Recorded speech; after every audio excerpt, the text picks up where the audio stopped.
Olá, gente boa, muito boa noite. Estamos iniciando pela PUC TV Goiás mais uma edição do programa Papo Dinâmico. E hoje nós vamos falar de economia para 2019, principalmente para 2019. E você, nosso convidado aqui para estar conosco até o final do programa, porque afinal de contas, se você tem dinheiro, te interessa esse assunto. Se você não tem, interessa mais ainda. Se você está empregado, muito te interessa. E se está desempregado, mais ainda te interessa. Então nós vamos discutir esse assunto com dois grandes especialistas. Estamos aqui com o Dr. Danilo e com o Dr. Sérgio, que vai falar esse assunto. Mas antes de passar a palavra para eles, fazer perguntas e a gente se interagir aqui, nós vamos ver um VT que a nossa produção preparou de apresentação dos dois. Roda o VT. Danilo Orcida é economista, sociólogo e advogado, pós-graduado em Direito e Processo Tributário, mestre em Direito e Relações Internacionais, autor do livro Curso de Direito Financeiro, publicado pela editora PUC Goiás.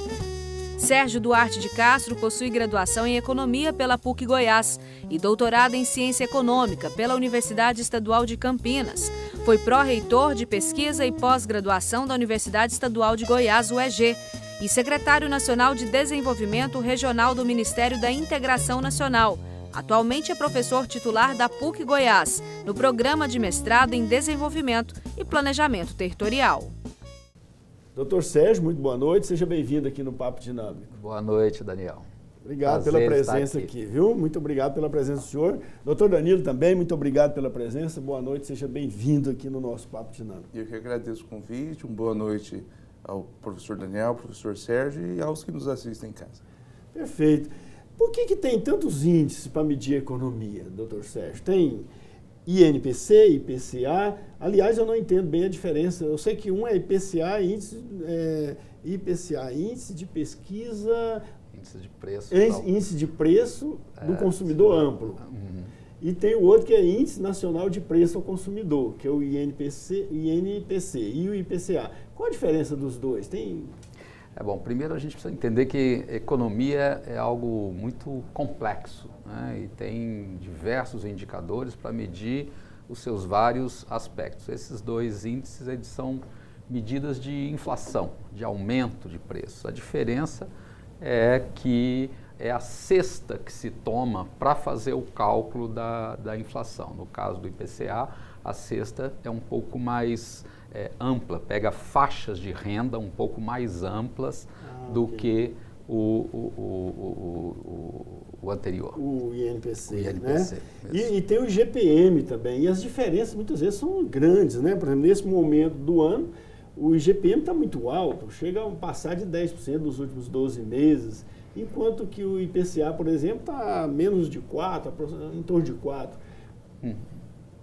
Por que o IGPM é tão variável assim? Varia, porque às vezes o IGPM é negativo também. Uhum. Como eu disse, depende muito da cesta, do conjunto dos bens que ele está medindo, né? Okay. O INPC está medindo bens de consumo para famílias de até um determinado nível de renda, em geral de mais baixa renda, né? O outro índice ele é mais amplo e pega também a variação de preços no setor produtivo, então isso faz com que haja grande diferença dependendo do período. O IGPM é índice geral de preço, né? Enquanto eu sou do consumidor, o outro é o índice geral, então abrange todo o mercado, né?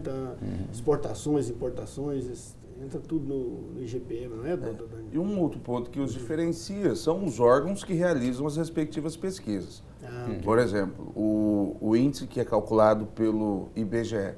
O IBGE também, que é uma instituição oficial, faz um cálculo mensalmente. Temos a Fundação Getúlio Vargas, que também faz a apuração. Então, o INPC, o Índice Nacional de Preços ao Consumidor, né, é calculado por uma instituição oficial. Então, acaba sendo um bom parâmetro para o mercado em se tratando de uma instituição oficial. Mas não há o risco do governo maquiar isso, não influir lá entre os pesquisadores na metodologia para favorecer, digamos, alguma política do governo? Mas eu acredito que, em verdade, esses índices eles refletem bem a realidade. Porque a tentativa desses índices, como bem colocou o professor Sérgio, é mensurar a variação de preços dos produtos, né? E calcular, portanto, neste índice, a questão da inflação. Então, pegamos o IPCA, ele vai pegar uma cesta de produtos e vai mensurar mensalmente a variação de preços. O arroz, o feijão, normalmente os itens que compõem ali a cesta básica e a cesta de consumo do consumidor mediano, né, de um cidadão. E na medida em que esses índices analisam a variação, é feita essa análise mensalmente, apontando aí se houve, em regra geral, um aumento de preços, que aí podemos falar que o aumento generalizado de preços é um cenário de inflação. A redução de preços seria a deflação, né? E a diferença aí é que o IGPM, como diz, ele é um índice geral, ele pega não só preço de alimentos, né, mas ele pega também preços de aluguéis, variação de estoques, equipamentos da indústria. Então, tudo isso dá um sentido mais amplo a esse cálculo e estão medindo coisas diferentes, né? Os dois estão medindo variação de preço, mas a partir de óticas diferentes. Mas acontece uma coisa curiosa, já que estamos falando de mercado, cenários para o ano que vem e tal. Por exemplo, nos aluguéis se usa mais o IGPM, né? Ou para imóvel, para compra de imóvel e tal. E aí o IGPM, de repente, se verifica agora em torno de 10%, variando entre 9%, 10% e pouco por cento e tal. Às vezes chega até 11%, dependendo do período que se pega. E aí o pessoal que loca imóvel vai querer passar esse índice. Só que encontra um cenário onde o INPC está lá embaixo, o IPCA está lá embaixo, onde a pessoa, o locatário, por exemplo, tem uma renda que é, né, lastreada ou seguida, indexada pelo INPC. E aí há um choque nesse caso. Muitas vezes a pessoa perde o locatário por causa disso, né? Então, na verdade, é uma medição que serve de parâmetro para uma negociação, mas não dá para o mercado, de repente, começar a aplicar automaticamente esses índices, senão começa a ter problema de convivência e de relacionamento. Não, doutor Sérgio? Na verdade, esse índice ele serve de referência e está previsto em vários contratos de aluguel um reajuste, por exemplo, pelo IGPM. Mas na prática, o que ocorre, sobretudo no momento como esse que nós estamos vivendo no Brasil, que é um momento bastante difícil, né, um momento de muita recessão, o que acaba prevalecendo é a negociação entre o locatário e o locador e, em geral, nos últimos tempos tem havido até redução manutenção ou redução de preço dos aluguéis diante da dificuldade de manter os imóveis alugados. Doutor Danilo, eu vejo que você, além de economista, é também advogado. Sim. E tem vivenciado alguma situação de conflito entre locatário e locador aí por causa de reajustes? Olha, o primeiro aspecto, aí como jurista, que eu destaco, é que se tratando de um contrato de locação, o contrato nada mais é do que um acordo de vontades. Embora o IGPM reflita melhor a realidade do setor imobiliário, nada impede que contratante e contratado negociem um índice diverso do que o IGPM, né? Okay. E, por um lado, é fato que o IGPM ele vai refletir, em razão do mercado que ele analisa, da cesta, como bem colocou o professor Sérgio, a cesta de produtos, né? A cesta que se analisa de variação de preço, que é um pouco mais ampla.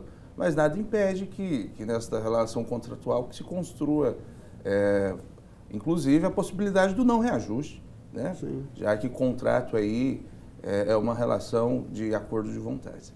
Ok, na verdade, venceu o contrato, a pessoa, quer dizer, em qualquer momento, não precisa esperar vencer o contrato para chamar para uma negociação, né, para um ajuste. Porque pode fazer um aditivo antes de vencer também o contrato, né? É verdade. Sabendo que estamos num cenário saindo de uma recessão econômica e, por sinal, um cenário hoje que começa a ganhar uma nova configuração, falando de setor imobiliário.